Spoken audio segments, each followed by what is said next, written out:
Well, my parents bought land on Wellington Road in 1955 and built a house there. And then my twin sister and I came along in 1960.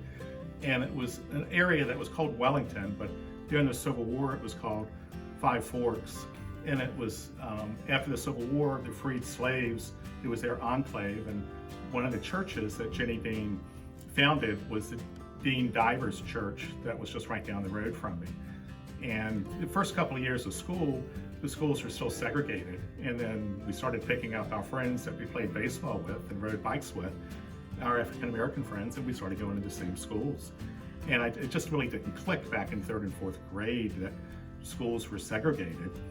And then when I ran into Mark Olson a few months ago and said that you guys were trying to finish up this project, and Mark Olson has just been involved with so many projects in Manassas, I figured out if he's involved, it's a good project. And then coming to the committee meeting and seeing Don LeBeau and others. And a friend of mine wrote her thesis for her master's at William & Mary when she was working here at the museum. And that was back in the early 90s. So I know this project has been going on since 95. But I'm just glad that the first phase of it is coming to a conclusion and we can look down the road and get the other parts of it going. Well, and then we have a good friend that when we started talking about this project and being involved in it, and sort of realizing the history of it, I do a lot of genealogy work, and so we have this good friend, and I started looking into a lot of it, and we realized that his older brother and sister actually graduated from the Jennie Dean School. So we realized we had a closer connection than we even knew. I'm Becky Verner. I'm a Manassas native. Manassas has changed so much through the years, but I wanted to be able to share a vignette this afternoon with you. I remember Jennie Dean School as the school where our older daughter went. It was by then a middle school. That school has really stood the test of time, but I wanted to share a story about the school. In the days when the schools were segregated, it was the high school for colored youth established by Jennie Dean that we're honoring with her statue this weekend.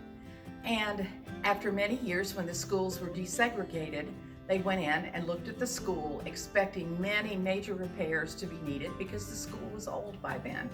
Instead, they found that the school was in wonderful condition. In questioning the administration and the teachers, they said, how is it possible the school is still in such wonderful shape given its age? Their reply, we told the students that we didn't know when we would get another school, and so we needed to take the best care of it possible. I remember that story all these years later because I was so impressed by that. We are honoring a great lady today, and I appreciate all that she did for our community and the way our community responded and blended through the years. This is historic hallowed grounds here in Manassas, Virginia. Many years ago, what I would call is a educational warrior, and that is Miss Jennie Dean, founded the Manassas Industrial School. Having this statue placed here is a historic symbol and inspiration that was then for the students that attended school here on this marvelous campus, and for the students that are in attendance right across the street here, named for Miss Jennie Dean. Furthermore, across the railroad tracks, there is a street named Dean Street,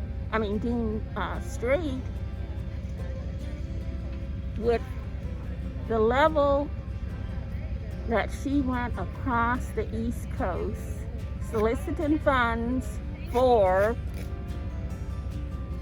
this school to be built in Washington, D.C., New York, and Maryland, And to bring those funds back here and to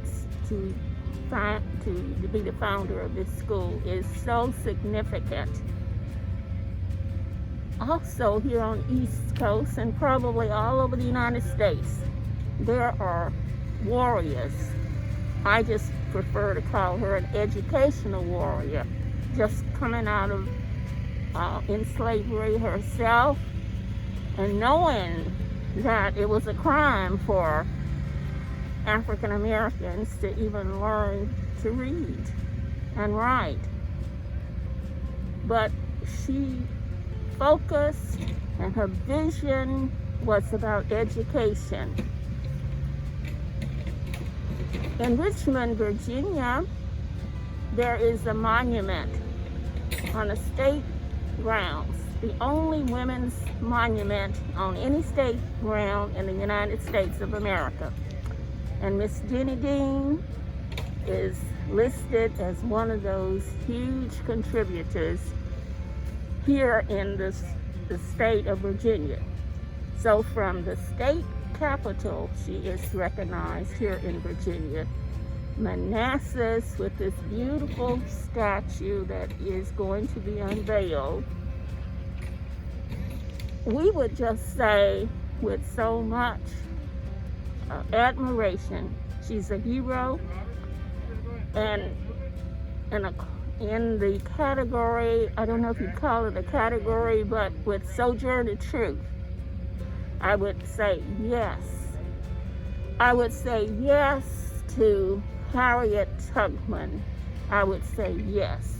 And all of the other warriors that did what they did to make America a better place for all of us. I am so proud to be standing here and with so much appreciation for the Manassas Associates.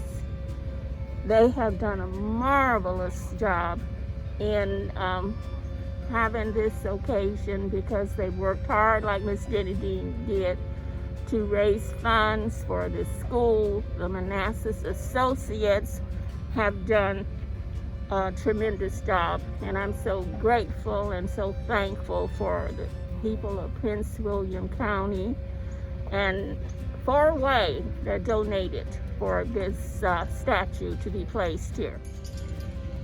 I suggest, and others that I know, that a United States postal stamp should be issued for the contribution that she made for education for a lot of students during the era.